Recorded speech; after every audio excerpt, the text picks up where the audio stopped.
Here is how to book a private tour. First, scroll down and choose the tour you'd like to book.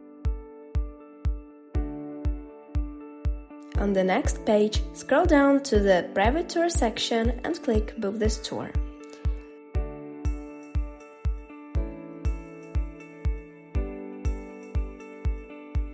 Select the group size that matches the number of people in your party.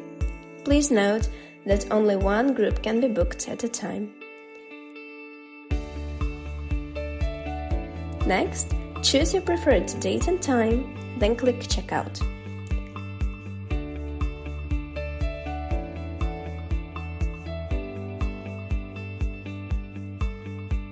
Enter your contact details and click Continue.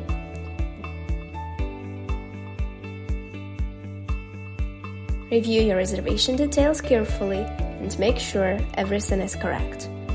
Finally, enter payment information and complete the booking. That's it, your private tour is booked and we'll see you soon.